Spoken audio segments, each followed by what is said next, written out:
Hello, welcome back to the James Rambling Reviews for yet another episode. Now, this feels like it's been a while since we did a review because the last time we did a review was like Blue Beetle, and that was like 4 weeks ago. There's not been a lot to review and a lot that's coming out, but there's actually something that came out earlier this month called The Equalizer 3, and we're going to be reviewing that.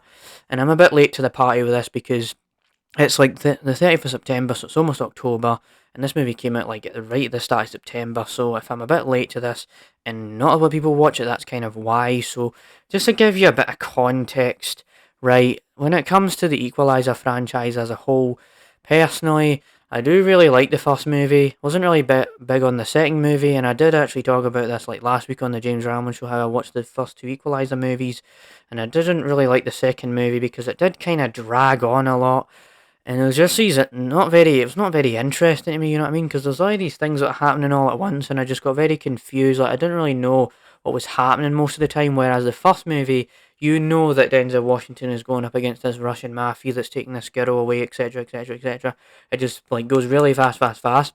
There are points where it slows down, sure, but it's not like dragging on like that second film. So once we get outside of the context, if you know the review show, we do that context. So once we get into inside of the plot as a whole, so it's pretty much like the final Equalizer movie where Denzel Washington comes back one more time and he's realised to himself, he's like, okay, I actually want to be in Italy. This is the place where I want to stay for the rest of my time on the earth, stuff like that.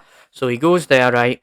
But then he's greeted with like the Italian mafia, and then this whole thing about this drug operation happening in Italy, and then there's these bad guys, and then there's all these people in this village that kind of have a part to play in this movie.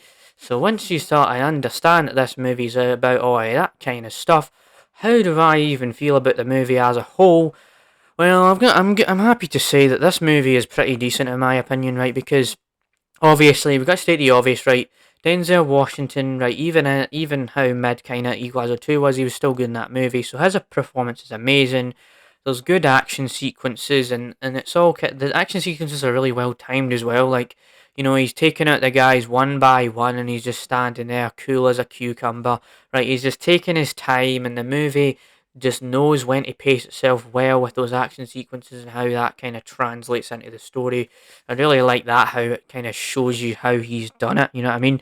Like, especially when you get to the later end of the movie where he takes out this villain called Vincent, but he's taking them all one by one by one. He's kind of like stabbing them.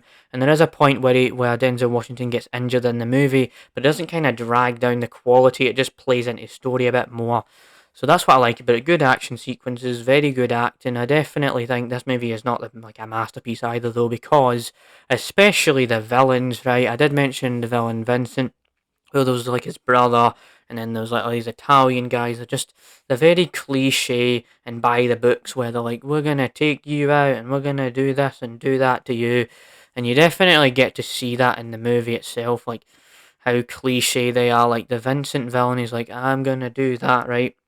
Pretty sure, like, in the middle of the street, he said he's going to do all these things, and he's like, I'm going to find who kills my brother. He said he's going to do this, but clearly actions speak louder than words, because when he's talking too much, right, it just leads to him not getting what he wants. So you definitely get that stuff where I did enjoy the movie, but it's not perfect. So what would I give it out of 10? Well, I give it like a 7 out of 10, I'd say. It's not like the best movie of all time, but it's definitely an entertaining watch. So I would recommend it to anybody, but at this rate, it seems like you should just go watch it on streaming, because I don't think it's gonna be in the theaters anytime soon. Because especially if we mention that, right, like there wasn't a lot of people in my theater.